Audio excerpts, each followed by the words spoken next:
Queremos dar un saludo a todos los hermanos que están presentes, que venimos para escuchar la palabra de Dios. Un saludo a los hermanos que están en la distancia también, y que Dios nos guarde esta noche en el estudio de su palabra.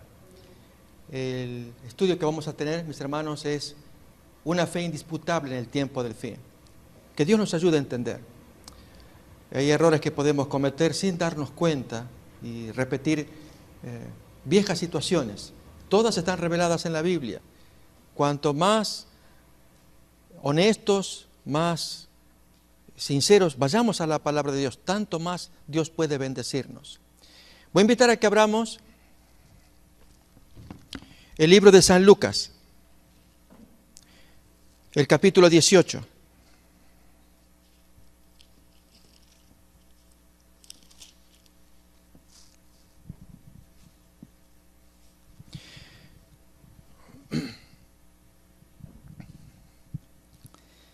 Desde el versículo 1 tenemos: también les refirió Jesús una parábola sobre la necesidad de orar siempre y no desmayar.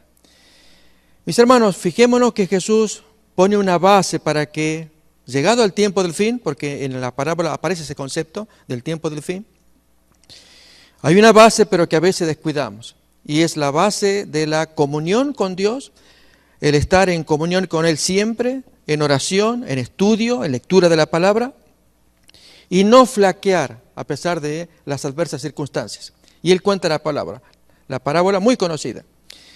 Había en una ciudad un juez que ni temía a Dios ni respetaba a hombre. Había también en aquella ciudad una viuda, la cual venía a él diciendo: hazme justicia de mi adversario. Y él no quiso por algún tiempo, pero después de esto dijo dentro de sí: aunque ni temo a Dios ni tengo respeto a hombre, sin embargo, porque esta viuda me es molesta con su insistencia, le haré justicia, no sea que viniendo de continuo me agote la paciencia. Y dijo el Señor: oíd lo que dijo el juez injusto. ¿Acaso Dios no hará justicia a sus escogidos? Y nuevamente, hermanos, el concepto del versículo 1, que oran siempre, que no desmayan, que ruegan, que insisten. Acá dice que claman a Él día y noche. ¿Se tardará en responderles? Os digo que pronto les hará justicia. Dios quiere ver a hijos que están en continua insistencia, en acción. Pero viene la pregunta, que es el tema que queremos estudiar ahora. Pero cuando venga el Hijo del Hombre, ¿hallará fe en la tierra? Mis queridos hermanos, este versículo debería hacernos temblar, que es la situación que estamos viviendo como pueblo adventista y pueblo cristiano a nivel mundial. No se trata de una fe entre paganos, se trata de una fe entre cristianos. El concepto está desarrollado para gente del pueblo de Dios. Desde el comienzo les da el consejo: ustedes oren siempre, nunca desmayen. Y al contar la parábola acerca de la insistencia, oigan lo que dijo el juez. Así también, si ustedes claman día y noche, ¿acaso Dios no va a contestar? Claro que sí. Pero cuando el Hijo del Hombre venga, y entonces, curiosamente, hermanos, el texto lo hemos asociado con el mundo. ¿Hallará fe en la tierra? Lógico, en el mundo no hay fe. No, es en la iglesia. Y ese es el punto, hermanos, que como una espada, que un dardo que penetra, así no tiene que entrar. Falta fe en el pueblo de Dios. La evidencia, hermanos, va a estar en las obras. Ese es el tema que vamos a ver. Por eso, otra vez el título: una fe indisputable, que nadie la puede disputar. Porque, hermanos, hacer profesión de fe, hablar, hay gente que nos lo puede cuestionar, disputar. Un ejemplo, vamos a abrir en Santiago, capítulo 2. Miremos cómo esa fe es cuestionada, disputada, criticada, y con razón. Capítulo 2 de Santiago, versículo 14 en adelante. Hermanos míos, ¿de qué aprovecha si alguno dice que tiene fe y no tiene obras? ¿Podrá la fe salvarle? Si un hermano o una hermana están desnudos y tienen necesidad del mantenimiento de cada día, y alguno de vosotros les dice: id en paz, calentaos y saciaos, orad también, y vamos a orar por ustedes. Agrego, hermanos, para entender mejor lo que Santiago quiere decir. Pero no les dais las cosas que son necesarias para el cuerpo. ¿De qué aprovecha esa tan profesada fe? Así también la fe, si no tiene obras, es muerta en sí mismo. De eso hablamos, hermanos. La fe cuando no tiene evidencias. Y una evidencia, hermanos, es la involucración en el reino de Dios.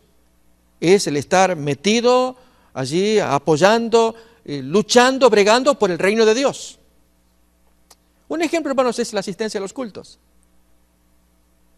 Hoy es día viernes, día del Señor, horas sagradas, en las que los que venimos buscamos el rostro de Dios. Hay quienes quizás no lo necesitan. Enhorabuena si hay hermanos que se conectan y tenemos el tremendo privilegio de un satélite que nos podemos comunicar hasta con el celular y allí escuchar lo que se tenga que escuchar. Pero hermanos, acá el punto es que Jesús clarito va a decir, ¿hallará el Hijo del Hombre fe en la tierra en los últimos días cuando Él venga? Porque la fe que se predica es una fe sin obras. Hermanos, para ir más al fondo, para analizar ese tipo de fe, que es lo que queremos hacer. Recuerden que esa fe indisputable no la podemos cuestionar. Y no se cuestiona porque hay frutos.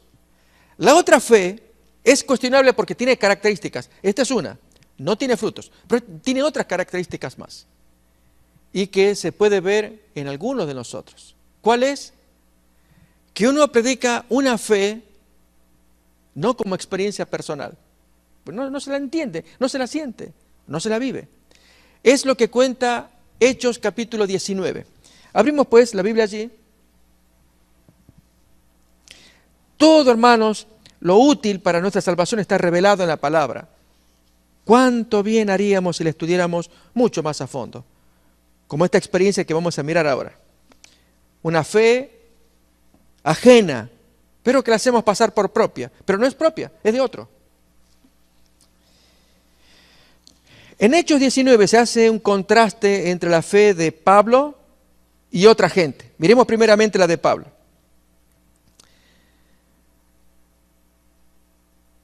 Versículo 6 en adelante. Y habiéndoles impuesto Pablo las manos a estos cristianos que les faltaba más conocimiento, vino sobre ellos el Espíritu Santo y hablaban en lenguas y profetizaban. Eran por todos unos 12 hombres. Y entrando Pablo en la sinagoga, habló con denuedo por espacio de 3 meses, discutiendo y persuadiendo acerca del reino de Dios. Pero endureciéndose algunos y no creyendo, maldiciendo el camino delante de la multitud, se apartó Pablo de ellos y separó a los discípulos, discutiendo cada día en la escuela de uno llamado Tirano, con su gente a la cual poder enseñar. Pablo está allí, dice, hasta por, fijémonos, el tiempo, versículo 10, así continuó por espacio de 2 años, de manera que todos los que habitaban en Asia, judíos y griegos, oyeron la palabra del Señor Jesús. Y noten esto, hermanos, acá vamos a ver las evidencias, los frutos de esa fe que predica Pablo.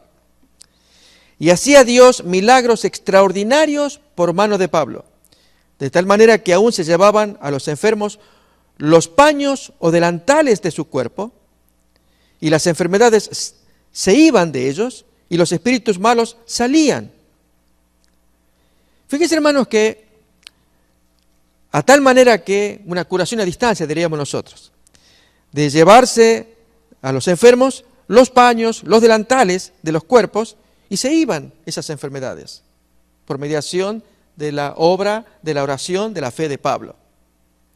Ahora notemos el contraste, que es lo que nos importa. Versículo 3. Ahora viene el otro lado de la moneda. Pero algunos de los judíos, exorcistas ambulantes, intentaron invocar el nombre del Señor Jesús sobre los que tenían espíritus malos, diciendo, os conjuro por el nombre de Jesús. Y yo agrego, ese que predica Pablo. O sea, no es mi Jesús, es un Jesús ajeno, es el del otro. Pero en el nombre de ese, yo te doy esta orden a ti, espíritu malo. Versículo 15. Respondiendo el espíritu malo dice, a Jesús yo lo conozco y sé quién es Pablo, pero vosotros ¿quiénes sois? Y el hombre en quien estaba el espíritu malo, saltando sobre ellos y dominándolos, pudo más que ellos, de tal manera que huyeron de aquella casa desnudos y heridos. ¿Cuántos eran? 7. Versículo 14. Había 7 hijos de un tal Esceva que hacían estas cosas. exorcistas ambulantes. Versículo 17. Y esto fue notorio a todos los que habitaban en Éfeso, así judíos como griegos, y tuvieron temor todos ellos, y era magnificado el nombre del Señor Jesús. ¿Por qué Dios permitió esta situación? Entonces, hagamos este primer análisis, hermanos. Así iremos avanzando más con análisis acerca de la fe cuestionable del tiempo del fin, para ir a la fe incuestionable, indisputable, que es la que todos queremos. Ya dijimos, hermanos, Santiago capítulo 2, una fe que predica y no tiene frutos, no tiene obras. Pregunto, hermanos, ¿qué forma tiene una campana?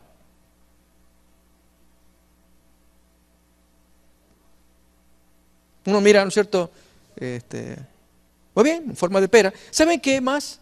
Más simple, tiene forma de boca. La campana tiene forma de boca, con un badajo que hace ding, dong, ding, dong. Esa es la persona que predica de fe y no la tiene. Es una campana con un badajo. ¿Dónde aparece esto? Primera de Corintios, capítulo 13. Muy triste, hermanos, es el caso de aquellos del tiempo del fin con fe cuestionable. Miremos, capítulo 13, 1, 2. Si yo hablase lenguas humanas y angélicas. De hecho, hermanos, el capítulo 13, del 1 al 3, va a enumerar diversos dones espirituales. Fijémonos el 2. Si yo tuviese profecía, entendiese el don del entendimiento, todos los misterios y aún el don del conocimiento, y entiendo toda ciencia.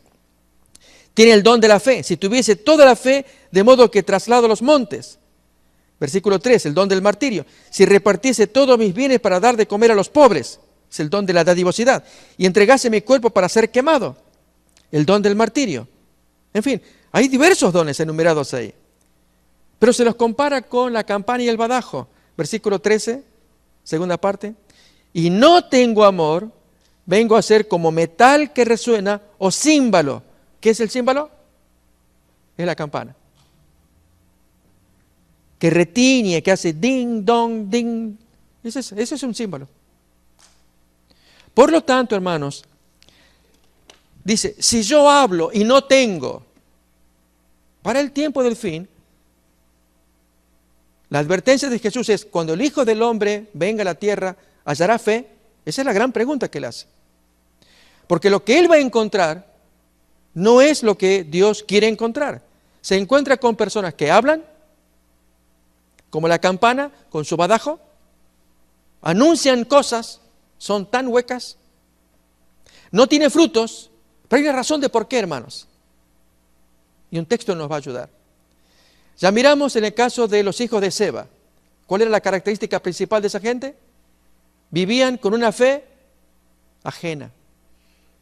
Hermanos, si no tenemos la fe propia, la cultivamos, conocemos a Jesús en forma personal, tenemos comunión con Él, hablamos con Él, nos rendimos a Él, o decimos que lo hacemos y sin embargo seguimos haciendo nuestra voluntad.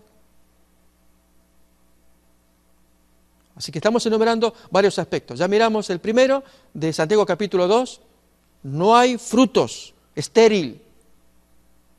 Ya miramos en Corintios capítulo 13, una fe que profesa mucho, que habla mucho, mucho, mucho. Y enseña, hasta es maestro, y va a enseñar. Y es un metal hablando, o una campaña retiñendo. Miramos con los hijos de Seba, otra característica, la tercera. Vive con fe ajena, prestada, no es propia.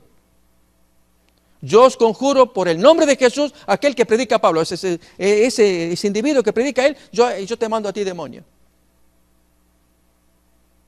Pero hermanos, esas tres características, vamos a verla en una parábola de Jesús, cómo se resume. Pregunto, hermanos, ¿esto nos interesa? Es la razón por la cual la iglesia está como está. ¿Por qué? Nuevamente, hermanos, son los conceptos que se van a repetir hasta que entre. Primero, Jesús dijo que es la fe del tiempo del fin. Cuando el Hijo del Hombre vuelva a la tierra, ¿hallará fe? Entonces, ese es el tipo de fe de la otra gente, que no nos tiene que interesar ni atraer. Pero algunos, y una buena mayoría, transitan ese camino. Una fe estéril, una fe que habla y una fe ajena, que es de otro, no es la experiencia personal. Pero hay una razón básica, fundamental, que nos va a unir a estos tres conceptos. Estéril, que habla mucho, que profecha mucho, y que es ajena. Se encuentra, hermanos, en Lucas capítulo 13.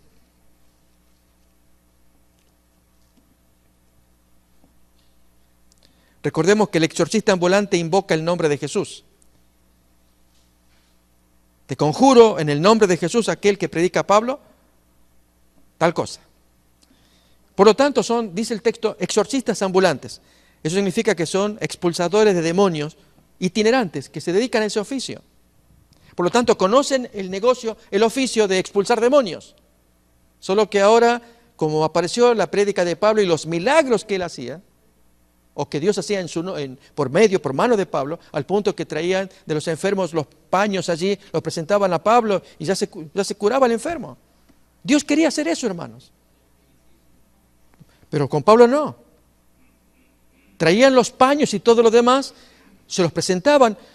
Ahí, hermanos, con que esté Pablo y la gente, para que Dios miren, Dios quería que la gente mire en Pablo a un vocero. Que lo que él está haciendo, ese es el plan de Dios, la palabra de Dios. Mientras que con estos exorcistas, es lo que estamos aprendiendo de esa gente ahora. Que es donde muchos de nosotros vamos. Que en lugar de Pablo, hermanos, que es nuestro modelo humano, más bien, algunos que descuidamos esto, caminamos con fe ajena, prestada, estéril, y hablamos mucho. Bien, hermanos, en Lucas 13 se nos va a dar más pista todavía. Versículo 22. Otro planteo, hermanos, para el tiempo del fin. Lucas 13, 22. Prestemos atención, mis hermanos. Cuando Jesús habla, su sabiduría no solamente que es Dios y es infinita, Él dice cosas que nos tendrían que hacer sumamente reflexionar. Esta es una que viene. Sí, mi hermano, Carlos. Cuando se estaba mencionando que mencionan a Jesús, la Biblia mía dice, de tal manera que aún, aquí, en el Hechos 19, Sí. versículo 13, dice, pero algunos de los judíos exorcistas ambulantes intentaron invocar. Sí. No hay diferencia. No hay diferencia, al contrario. Ellos intentan hacerlo y no les sale. O sea, el hecho de intentar es que justamente se adelantaron, pronuncian y les salió mal. Todavía es más claro ese concepto todavía de gente que les atrae ahora la novedad con ese nombre poderoso que Pablo por ahí predica y les surte, a ver si me surte a mí también. Y hermanos, así es como andamos algunos de nosotros. Doy un ejemplo. Se hace una gran convención, viene un famoso evangelista, el pastor fulano de tal. Y invitamos a alguien. Y tú tienes que venir a escuchar. Pero mira, yo tengo mis problemas. Por eso, porque tú tienes tus problemas. Escucha el mensaje que Él da. Y hacemos así, hermanos. Hasta ahí va todo bien. Porque Él te va a dar fe, la prédica. Ahí el Dios que Él te presenta te va a dar. Y hermanos, el Dios de Él, pero el Dios mío no. ¿Se nota la diferencia? Y tratamos de convencer a mi amigo para que me acompañe porque el predicador es poderoso, porque el Dios de él te va a curar. Y hermanos, yo cuando escucho eso veo que andamos mal. O el ejemplo más simple, pastor, ¿puede orar por mí? Porque Dios le va a escuchar a usted. ¿Y qué no lo escucha usted tampoco? Ese es el caso, hermano, de esta gente de los hijos de Seba, que predican una fe prestada. O confían en el nombre del otro, acá del nombre que Pablo predica, es el nombre de Jesús, a ver si ese nombre a mí me ayuda para hacer mi negocio o la tarea que tenga que hacer. Bien, hermanos, en Lucas capítulo 13 se nos va a dar más pista de ese tipo de camino, de conducta. Versículo 22. Pasaba Jesús por ciudades y aldeas, enseñando y encaminándose a Jerusalén. Y alguien le pregunta, hermanos, es directa la pregunta y la respuesta es sumamente reveladora. ¿Son pocos los que se salvan? Y él responde, esforzaos a entrar por la puerta angosta, porque os digo que muchos procurarán entrar al reino, pero no podrán. La puerta ancha no permite entrar al reino. Al decir, hermanos, que hay que esforzar, significa que entran pocos. Y que la mayoría de los que procuran salvarse, hermanos, no está hablando de los mundanos, está hablando de cristianos. La mayoría de cristianos están caminando por la puerta ancha, queriendo entrar, y no van a entrar. Y los otros, pocos, se meten en la puerta angosta y el estrecho camino, y les cuesta mucho, y ellos llegan. Reitero, otra vez hasta el cansancio, no habla de los mundanos que andan en el camino ancho del mundo. No es eso, hermano, es de gente cristiana. Pero esa gente cristiana tiene características. Y para que veamos que es cristiana, lo van a revelar las propias palabras de esa gente. ¿Leemos? Jesús cuenta la parábola en el versículo 25 del padre de familia, para conectar lo de esforzarse y el camino angosto.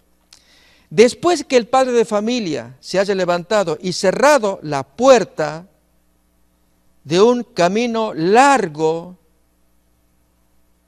y angosto, es decir, ese padre de familia es el final del camino en el cual entró gente y muchos entraron por esa desviación del camino amplio y pocos encontraron el camino angosto y trabajaron al final hasta que se les abre la puerta. Pero esta otra gente que quieren entrar y estando afuera empecéis a llamar a la puerta diciendo, Señor, Señor, ábrenos. Él respondiendo les dirá, no sé de dónde sois. Entonces comenzaréis a decir. Y fíjense, hermanos, que es gente no mundana. El mundano no puede hablar estas palabras de decir, delante de ti hemos comido y bebido, en nuestras plazas tú enseñaste la palabra de Dios. El mundano no dice, está hablando de gente cristiana, pero que perdieron. Por lo tanto, son pocos. Yo les digo, hermanos, hay una cita del Espíritu de Profecía. Siempre he sostenido que los 144.000, cuando tocamos ese tema, entiendo que es simbólico. Pero luego de ver, hermanos, algunas citas, no que si son simbólicos y literales, ver cómo está la iglesia, surge el pensamiento de Elías. Es tanto así que están todos en apostasía. Y Dios que les contesta, no, no es así. Yo tengo mucha gente que están, que no han doblado sus rodillas a Baal. Pero esa impresión, hermanos, de ver una iglesia decaída, estoy hablando en forma general, aún mundial. Porque el texto acá nos está diciendo que una mayoría toca la puerta y la negativa del final del camino, allí del Padre que les dice a esta gente, yo no los conozco, pero ¿cómo que no digas eso? Fíjense, hermanos, los dos argumentos que se usan. Delante de ti hemos comido y bebido. Pregunto, hermanos, ¿en qué ocasión los cristianos comen delante del Señor? Comen y beben. Muy bien. Por lo tanto, es gente que participó de Santa Cena. Yo estuve en la Santa Cena. La siguiente pregunta. ¿En qué ocasión permitimos que Él nos enseñe? Tú enseñaste en nuestras plazas. Entonces, ¿en qué ocasión Jesús nos enseña? Muy bien, cuando escuchamos su palabra, estamos atentos, que se nos enseñe la palabra, ese es un momento. ¿Qué otro momento más? Que también lo solemos pasar en la iglesia. Durante el tiempo de la escuela sabática. Se nos enseña. Y allí está el maestro que enseña. Y entonces aquí se cumple en los dos argumentos, que es real en estos creyentes cristianos, el hecho que están diciendo. Hemos comido y bebido delante de ti y tú enseñaste en nuestras plazas. ¿Cómo es que no me conoces? Yo no te conozco. Mis hermanos, la pregunta es, ¿por qué el Señor no los reconoce? Hagan la conexión con la parábola. Ahí se ve. La parábola, ¿cómo arrancó? ¿De qué trata esta parábola de Lucas 13? La vamos a leer otra vez. Versículo 22. Pasaba Jesús por ciudades y aldeas, enseñando y encaminándose a Jerusalén. Y alguien le preguntó, Señor, ¿son pocos los que se salvan? Y Jesús responde, y luego entonces la parábola del dueño de casa, la gente que golpea la puerta, que enseñaste en nuestras plazas. Todo ello viene como consecuencia de la expresión del versículo 24. Esforzaos a entrar por la puerta angosta, porque os digo que muchos procurarán entrar y no podrán. Por lo tanto, hermano, ¿por qué el padre de familia no los reconoce cuando esta gente que toca en la puerta, el padre abre, los mira, les dice, yo no los conozco, maestro, tú no digas eso, porque delante de ti hemos comido y bebido, Santa Cena, dijo la hermana, y tú nos enseñaste en nuestras plazas. Nos enseñaste la palabra cuando vino el predicador, tú nos hablaste, abrimos la Biblia, aprendimos en los sermones, en la escuela sabática, culto de oración. Pregunto, hermanos, la pregunta clave es, ¿por qué el padre de familia insiste, yo no los conozco? Hay una razón. Esta gente cuando caminó, ¿por dónde caminó? Para que no sean reconocidos, admitidos, ¿fueron ¿por dónde? Muy bien, el camino ancho.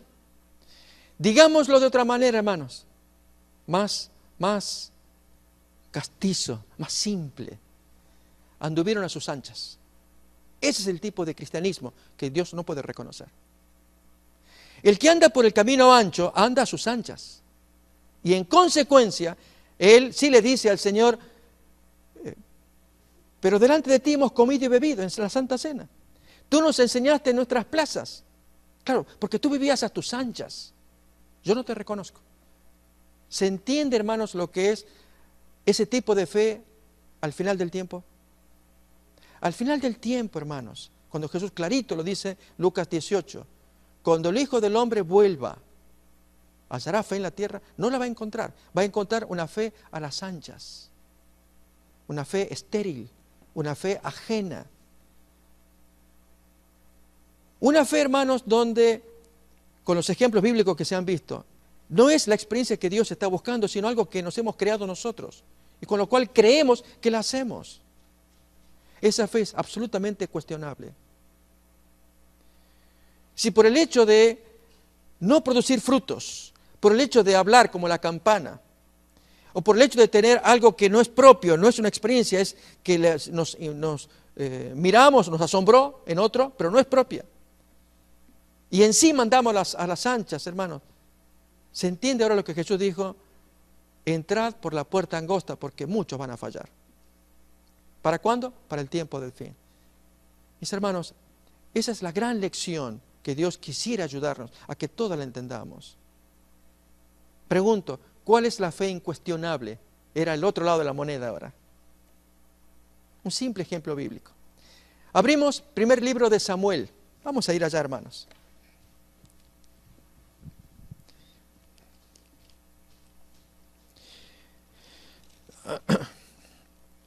En el capítulo 13, para mirar el contexto, se habla de la gran amenaza de una guerra por parte de filisteos contra el pueblo de Dios. En ese tiempo estaba reinando Saúl. Ya iba por su primer año, versículo 1, 13:1 habla del segundo año.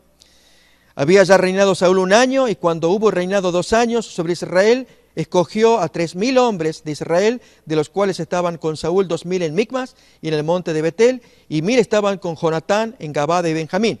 Jonatán, hijo de Saúl, gran amigo de David. Y envió al resto del pueblo, cada uno a sus tiendas. Así que con 3,000 tenía que pelear en guerra con esta gente de los filisteos. Versículo 3, y Jonatán atacó a la guarnición de los filisteos que había en el collado, y lo oyeron los filisteos, e hizo Saúl tocar trompeta por todo el país, diciendo, oigan los hebreos. Y todo Israel oyó que se decía, Saúl ha atacado a la guarnición de los filisteos, y también que Israel se había hecho abominable a los filisteos. Y se juntó el pueblo en pos de Saúl en Gilgal. Si bien no era Saúl, sino el hijo, el valiente que había atacado. Pero al padre no le molestaba recibir fama ajena, hacerla propia. Entonces los filisteos se juntaron para pelear contra Israel, 30,000 carros, 6,000 hombres de a caballo, y pueblo numeroso como la arena que está a la orilla del mar, y subieron y acamparon en Micmas, al oriente de Betabén. Cuando los hombres de Israel vieron que estaban en estrecho, porque el pueblo estaba en aprieto, se escondieron en cuevas, en fosos, en peñascos, en rocas y en cisternas. Y algunos de los hebreos pasaron el Jordán a la tierra de Gad y de Galaad pero Saúl permanecía aún en Gilgal y todo el pueblo iba tras él. ¿De qué modo? Temblando. Aún el rey, hermanos, no era diferente. Era natural, miedo. Pero más que de Saúl, hermano, vamos a hablar de algo más o algo diferente, para que miremos que es una fe indisputable, que absolutamente echa por tierra todos estos argumentos. ¿Recuerdan la fe de la campana, la fe estéril, la fe ajena, la fe a las anchas? Todo lo que se miró en los textos, que para el tiempo del fin es lo que habría. Esta otra fe, hermanos, y no es precisamente de Saúl. Bien, hermanos, miremos versículo 17. Salieron merodeadores del campamento de los filisteos en 3 escuadrones. Un escuadrón marchaba por el camino de Ofra, hacia la tierra de Sual. Otro escuadrón marchaba hacia el Beto-Jorón. Y el tercer escuadrón marchaba hacia la región que mira el valle de Seboim, hacia el desierto. Y en toda la tierra de Israel no se hallaba herrero, porque los filisteos habían dicho para que los hebreos no hagan espadas o lanzas. Es que estaban perdidos, hermanos. Por lo cual todos los de Israel tenían que descender a los filisteos para afilar cada uno, no el arma de guerra, sino la reja de su arado, su azadón, su hacha o su hoz, instrumento de trabajo. Hermanos, ¿quién no gana una victoria con un pueblo absolutamente indisciplinado, sin armamentos, gente de trabajo? No tenían armas. La victoria, como decimos aquí, ya estaba cantada. ¿Será? Y el precio era un pin por las rejas de arado y por los azadones, y la tercera parte de un ciclo por afilar las hachas y por componer las aguijadas. Así aconteció que en el día de la batalla no se halló espada ni lanza en mano de ninguno del pueblo que estaba con Saúl y con Jonatán, excepto Saúl y Jonatán, su hijo, que sí tenían armas. El resto no. Otra vez, un ejército indisciplinado. ¿Qué haríamos ahí, hermanos? Hay enemigos. ¿Qué hacemos ahí? ¿Saben? Ahí es donde se prueba la fe. ¿Será que podemos hablar de una fe, como lo que escuchamos hace un momento, una fe del badajo de la campana? Dele que hablar. Hermanos, si no hay una experiencia personal, acordémonos de Seba. Ellos hablan de una fe del otro, la fe de Pablo, del nombre de Pablo, de ese que predica Pablo. Y una fe que no tiene frutos, que anda a las anchas, hace lo que quiere. Y enfrentar enemigos como que se vienen. No, hermano, no se puede. Y Dios va a permitir que el pueblo suyo, en el tiempo del fin, se vea en semejante aprieto. Especialmente a nivel individual. Para que seamos probados, hermanos. Enhorabuena. Yo les digo, esto que estamos escuchando es solemne. O despertamos o nos aplastan. El hecho de cada vez que avanza el tiempo del fin y no desarrollamos la fe que Jesús nos amonesta, cuando el Hijo del Hombre vuelva, hallará fe en la tierra, no la va a encontrar. ¿Por qué? Por las características que hasta el hartazgo se mencionó. Una fe sin obras, una fe que habla mucho, una fe prestada y una fe que hace lo que quiere, anda a las anchas. Y Saúl, hermanos, que no se caracteriza por ser un hombre espiritual, aún el capítulo menciona un grave pecado que él cometió por no haber esperado a tiempo al profeta Samuel. Por lo tanto, la fe de él es, mira, tú hablarás mucho, aquí hay que actuar. No, Dios puso sus normas, no lo hagas a tu manera, hazlo como Dios quiere. Una fe que se somete. Saúl no se sometió. Y violó el mandamiento al ofrecer, como lo va a contar el capítulo que estamos leyendo, ofrece un sacrificio que estaba prohibido hacerlo. Lo tenía que hacer el sacerdote, no el rey. Pero hermanos, ahí es donde va a descollar lo que hay en el corazón. Y esta es la fe indisputable. Es una fe que uno no entiende, raya en la locura humana. Pero cuando Dios mira a esa persona, por amor a esa persona, ya lo había dicho Jeremías capítulo 5, versículo 1. Recorred las calles, mirad en las plazas, a ver si halláis un hombre que haga justicia y verdad. Ahí lo tenemos escrito. Jeremías 5:1. Recorred las calles de Jerusalén, mirad ahora e informaos, buscad en sus plazas a ver si halláis un hombre, si hay alguno que haga justicia, que busque verdad. Yo voy a actuar, yo voy a perdonar. Y hermanos, en ese desorden que vivía el ejército de Saúl, aparece el hombre de la hora. Y todos los que estamos aquí somos llamados para ser el hombre o la mujer de la hora, que revela lo que hay adentro en el corazón. Y es una fe de lo más loco que puede existir, como la historia que vamos a leer ahora. Humanamente no se entiende, pero Dios actúa. Porque, hermanos, Dios quiere revelarse en corazones limpios, que tengan fe en Él, pero que lo amen, que no estén hablando como la campana, que no estén usando fe de otros, que tengan su experiencia personal. Se ven los frutos, que se somete a la voluntad de Dios para no andar a las anchas. ¿De quién hablamos? ¿Quién es el héroe? No, no es David, Jonatán. David, por supuesto, es un héroe, pero no en esta porción de Micmas, la guerra que se le avecina a Saúl. Leemos pues, hermanos. Capítulo 14, leemos versículo 13-23, el último del capítulo 13 para meternos con Jonatán. 13-23. Y la guarnición de los filisteos avanzó hasta el paso de Micmas. Aconteció un día que Jonatán, hijo de Saúl, dijo a su criado que le traía las armas: ven y pasemos a la guarnición de los filisteos que está de aquel lado. Y no lo hizo saber a su padre. Aquí, hermanos, aparecen tres personas. Uno es Jonatán, de quien vamos a hablar. El otro es el criado, que si uno es loco, el otro lo es más. Porque, hermanos, que el criado diga: lo que tú digas, yo estoy a tu voluntad, yo voy a hacer lo que tú me digas. Que en lugar de cuestionarle allí a Jonatán, pero ¿te parece que...? No, tú das la orden, yo te voy a seguir. Y Saúl, hermanos, el contraste, que si Jonatán le hubiera contado al padre: mira, padre, este es el plan que tengo. ¿Qué estás diciendo? No. Y lógicamente Dios no hubiera actuado. Jonatán buscó las armas que iban a ser útiles. Primeramente, hermanos, su fe inquebrantable en ese Dios en el cual él confiaba, y un compañero, porque todos, hermanos, necesitamos tener apoyo humano, muchas veces, y que sean parecidos a nosotros. Y en el caso de Jonatán, su paje de armas, el joven escudero que estaba con él, su criado. Leemos pues. Versículo 2. Y Saúl se hallaba al extremo de Gabá, debajo de un granado que hay en Migrón, y la gente que estaba con él era como de 600 hombres. Recordemos que los que acompañaban a Saúl temblaban. Eso lo leímos en el capítulo anterior. Y Ahías, hijo de Ahitob, hermano de Icabod, hijo de Finés, hijo de Elí, sacerdote de Jehová en Silo, llevaba el efod. Y no sabía el pueblo que Jonatán se hubiese ido.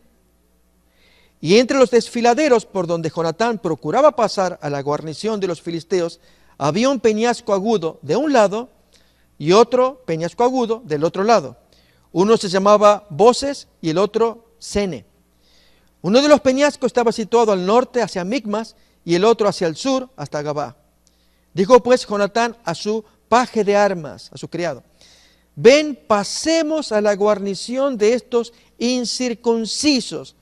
Ahí, hermano, empieza ya la diferencia en las palabras. Así como hace un momento se habló de aquellas personas que como la campana habla y habla. ¿Recuerdan el badajo? El que le golpea la campana y hace ting, don, ese sonido metálico. Habla y habla y uno dice: ya me cansé. Repite como lorito, digamos así.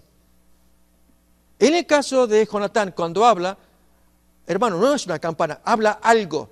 Pregunto, ¿qué lección sacamos? ¿Qué mensaje?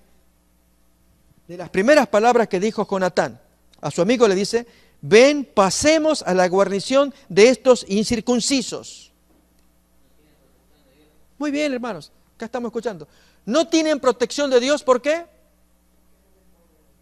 Porque no hicieron pacto, son incircuncisos. Dios no está con ellos. Si Dios está con su pueblo, actuemos como tal, con un Dios que está con nosotros. Pero, hermanos, cuando uno no tiene esa fe, entonces busca fe prestada, como los hijos de Seba. Cuando uno no tiene comunión con Dios, no tiene frutos. Es estéril, como dice Santiago capítulo 2. Cuando uno no tiene comunión con Dios, anda a las anchas, no se somete a la voluntad de Dios. Y luego espera cuando toca la puerta al final que le abran. Y que le abran a lo grande, aquí entra tu hijo. ¿Quién eres? Yo no te conozco. Todo eso, hermanos, va en contraste con lo que Jonatán siente. Estos son incircuncisos que no han hecho pacto con Dios. No están dentro de la protección del Señor. Los va a decir a continuación. Quizá haga algo Jehová por nosotros, pues no es difícil para Jehová salvar con muchos o con pocos cuando hay hijos fieles que le acompañan. En el caso de Jonatán, mis hermanos, la fe que tiene en Dios lo revela en sus palabras. Hay un Dios que está primeramente con sus hijos, los que hicieron pacto. En este caso, la circuncisión. Hay un Dios que no necesita de fuerzas humanas. Lo puede hacer con poquitos, con muchos. Eso lo maneja Dios. Somos tú y yo. Vamos a pelear la batalla. Porque mi padre está allá, sus 600 soldados temblando. No hay herramientas, no hay armas. Y entre tú y yo destruimos ese ejército enemigo. A estas palabras locas, hermanos, de Jonatán, ¿cómo respondió el criado? ¿Qué dijo? Lo que tú digas. Eso es lo que estamos necesitando, hermanos. No que se nos cuestione.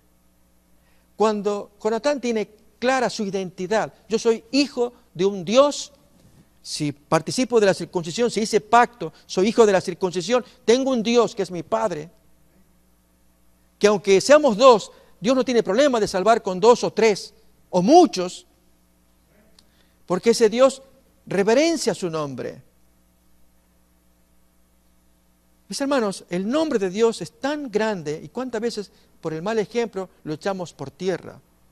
Ya lo dice el texto de Romanos, cómo el nombre de Dios es blasfemado por causa de vosotros entre los gentiles. Romanos capítulo 2. Miremos Ezequiel 36, les invito. Lo que significa para Dios el nombre de Él es lo que estaba en juego para Jonatán. Esos son incircuncisos, están abusando del nombre de Dios, blasfemando contra Dios. Se metieron contra nuestro Dios. Y aunque no tengamos armas y somos muy poquitos, Dios puede con poquitos o con muchos, los puede destruir. Tú me acompañas, le dice al paje, lo que tú digas. Pero abrimos Ezequiel 36, hermanos, para que nos demos cuenta de cómo Dios valora su nombre, que a veces por nuestra conducta, es decir, nuestra fe, ¿cómo se dijo? Estéril, que no tiene frutos. Santiago capítulo 2. Una fe que habla mucho, como 1 Corintios capítulo 13, como la campana. O una fe prestada, ajena, como los hijos de Seba. O una fe a las anchas, como Lucas capítulo 13. Todo eso, hermanos, se cumple ahí en esos 4 ejemplos, lo que Jesús quiso decir. Cuando el Hijo del Hombre vuelva, ¿qué tipo de fe va a encontrar? Miremos, hermanos, Ezequiel capítulo 36.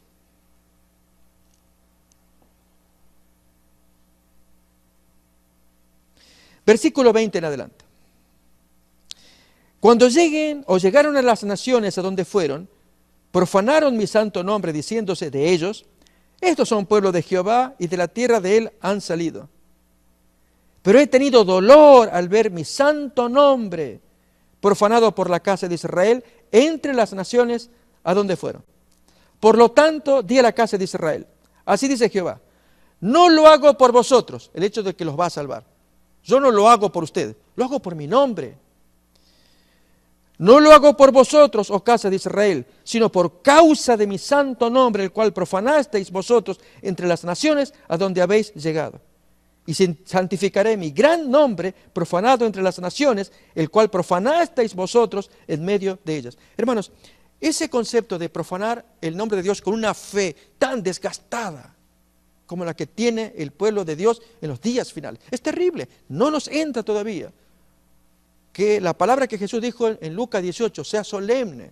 Cuando el Hijo del Hombre vuelva, ¿va a encontrar fe? La respuesta claramente es no.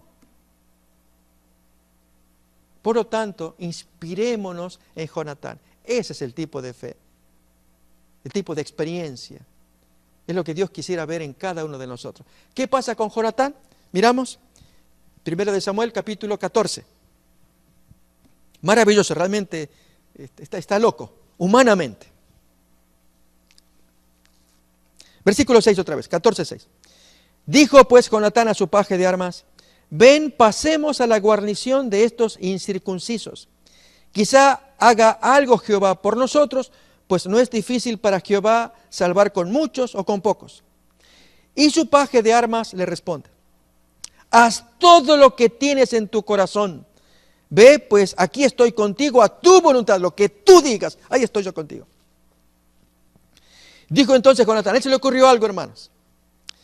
Vamos a pasar a esos hombres y nos mostraremos a ellos. Si nos dijeren así o nos dijeren así, dos modos. ¿Y cómo lo interpretó Jonatán? Si nos dijeren así: esperad hasta que lleguemos a vosotros, entonces nos estaremos en nuestro lugar y nos subiremos.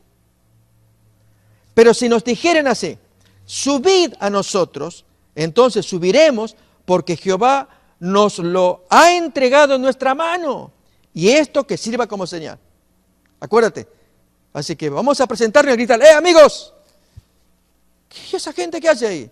Y depende de lo que ellos nos digan. Si nos llegan a decir: vengan acá, ya está. Dios nos entregó en nuestra mano. Pero es un ejército de más de 6.000 personas. ¿Qué está diciendo Jonatán?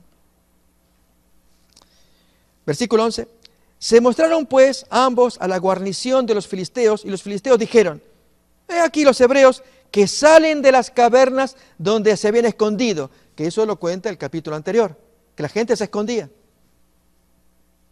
Y los hombres de la guarnición respondieron a Jonatán y a su paje de armas y dijeron: subid a nosotros y os haremos saber una cosa.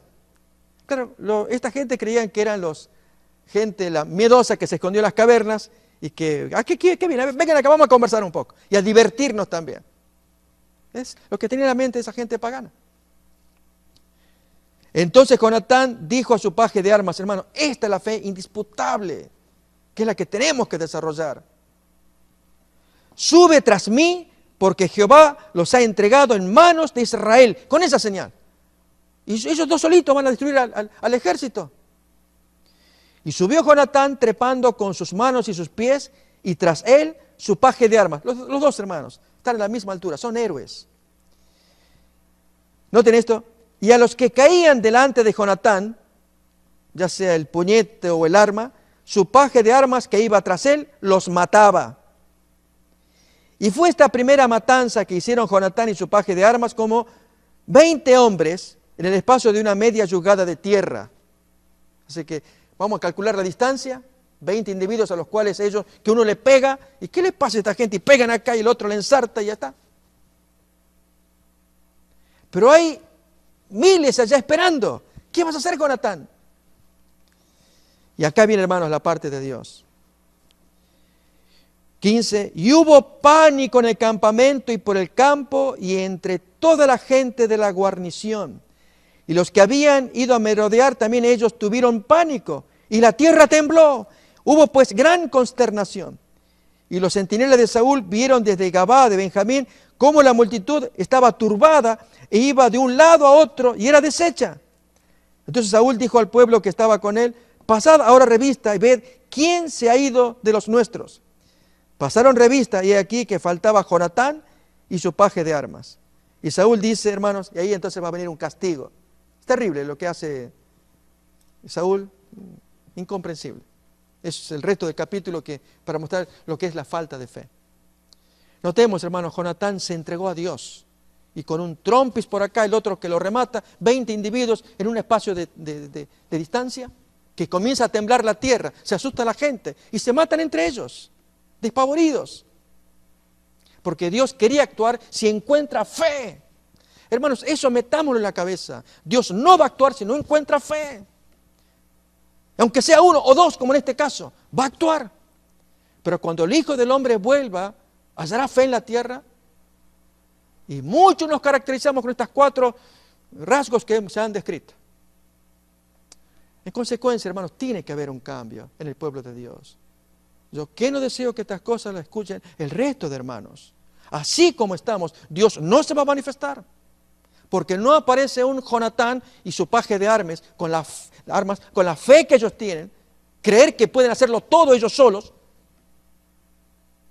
Al menos era el puntapié inicial, porque él confiaba en Dios, que Dios no sé cómo lo va a hacer, pero yo voy a pelear, no voy a permitir que esos incircuncisos ataquen al pueblo de Dios. Tenemos un Dios al cual hay que honrar, y su nombre es blasfemado entre los gentiles. Y Dios dice, yo no lo hago por ustedes, lo hago por mi nombre. Yo los voy a salvar, sí, pero por amor a mi nombre, para que no se pisotee más. Y hermanos, en el caso del pueblo adventista, tiene que darse una vuelta para que la gente mire, vean quién es el pueblo adventista. Es un pueblo que cree, que practica, ya no más estéril, ya no más de palabras, ya no más a las anchas, ya no más una fe ajena. Es propia, personal, porque ha habido un vuelco. ¿Creemos estas cosas, hermanos? ¿Quisiéramos? Pues depende de cada uno de nosotros. Quiero invitarles, hermanos, a que tengamos una oración de reconsagración. Vamos a orar a Dios, como lo hacemos siempre los viernes de noche, para animarnos. No es que vuestro servidor piense que estamos todos mal, no, es animarnos, que aparezcan más de un Jonatán, más de un paje de armas, que vayan apareciendo, sin luchar contra aquello que es, ¿qué cosa? La fe estéril, la fe ajena, la fe de la campana,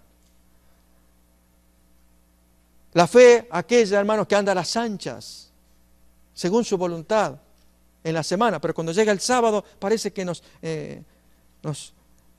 enrielamos todos, nos ponemos en orden.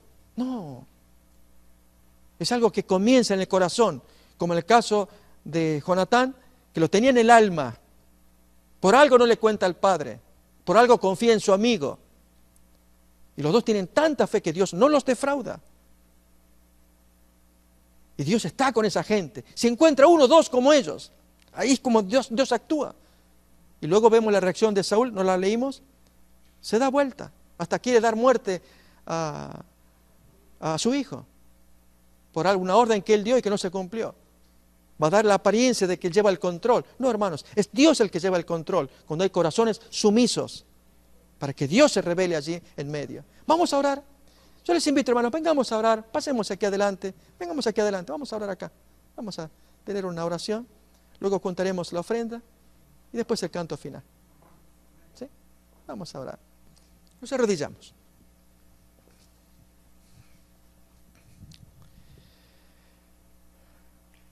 Querido Padre que estás en el cielo, queremos darte gracias por revelarnos en la palabra de Dios ejemplos de fe indisputable, no hay forma de cuestionarla.